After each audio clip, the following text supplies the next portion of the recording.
सभी बड़ों को नमस्कार। आज एक नई कथा सुनाने जा रहा हूँ। आखिर चंद्रमा को किसने दिया श्राप और कैसे मिली उन्हें श्राप से मुक्ति। कहते हैं इंसान को बहुत सोच समझकर काम करना चाहिए, क्योंकि उसके द्वारा किया गया काम किसी बड़ी विपदा को भी बुलावा दे सकता है। ऐसी ही एक कथा शिव पुराण में मिलती है, जिसमें चंद्रमा को अपने आचरण के कारण श्राप का भागी बनना पड़ा। चलिए आपको बताते हैं कि कैसे चंद्रदेव को श्राप मिला और उन्हें इस श्राप से कैसे मुक्ति मिली। शिव पुराण के अनुसार प्राचीन काल में राजा दक्ष ने अश्विनी सहित अपनी 27 पुत्रियों का विवाह चंद्रमा से किया था। वहीं 27 लड़कियों का पति बनकर चंद्रमा बेहद खुश थे। वो लड़कियां भी चंद्रमा को अपना दूल्हा बनाकर बहुत खुश थीं, लेकिन ये खुशी ज्यादा दिनों तक टिक नहीं पाई, क्योंकि कुछ दिनों बाद चंद्रमा दक्ष की बेटी रोहिणी पर अधिक मोहित हो गए।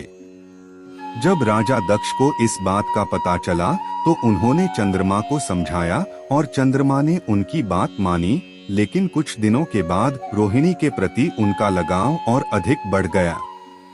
राजा दक्ष ने दिया चंद्रमा को श्राप। जब राजा दक्ष को दोबारा इस बात का पता चला तो वे क्रोधित होकर चंद्रमा के पास गए और कहा, मैं तुम्हें पहले भी यह बात समझा चुका हूँ, लेकिन लगता है कि मेरी बातों का तुम पर कोई असर नहीं हुआ, इसलिए मैं तुम्हें श्राप देता हूँ कि तुम क्षय रोग से पीड़ित हो जाओगे। राजा दक्ष के इस श्राप के तुरंत बाद चंद्रमा का रंग पीला पड़ गया और उनकी रोशनी जाती रही। यह देखकर चंद्रमा बहुत परेशान हो गए और इंद्रदेव के साथ भगवान ब्रह्मा की शरण में गए।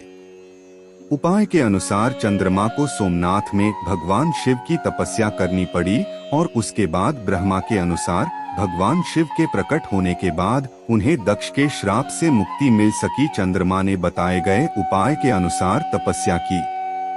वह 1 महीने तक शिव की कठोर तपस्या करते रहे। चंद्रमा की कठोर तपस्या देखकर महादेव प्रसन्न हुए और भगवान शिव ने चंद्रमा को दर्शन दिए और उनसे वरदान मांगने को कहा।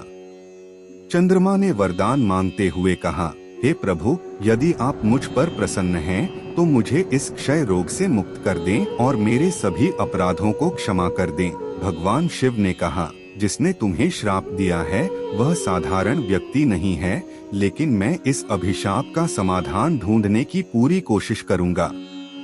इस श्राप से बचने के लिए बीच का रास्ता निकालते हुए शिव चंद्रमा से कहते हैं कि 1 माह में 2 पक्ष होते हैं, उनमें से एक पक्ष में तुम्हारी उन्नति होती रहेगी, लेकिन दूसरी तरफ तुम्हारी रोशनी कम हो जाएगी। यही कारण है कि एक पक्ष में चंद्रमा बढ़ता है और दूसरे पक्ष में घटता है। दोस्तों, इस वीडियो में बस इतना ही। मिलते हैं अगले वीडियो में। अपना ख्याल रखिएगा। उम्मीद है कि आपको यह कहानी पसंद आई होगी। आपका कोई भी सुझाव है तो मुझे कमेंट में कह सकते हैं। कृपा करके आप मेरे चैनल को सब्सक्राइब करें और मेरी वीडियो को लाइक करें, ताकि मुझे धार्मिक वीडियो बनाने का हौसला मिलता रहे और आप सबका प्यार भी मिलता रहे। कृपा मेरे चैनल को सब्सक्राइब करें। अब मैं मिलता हूँ आपको अगली वीडियो में।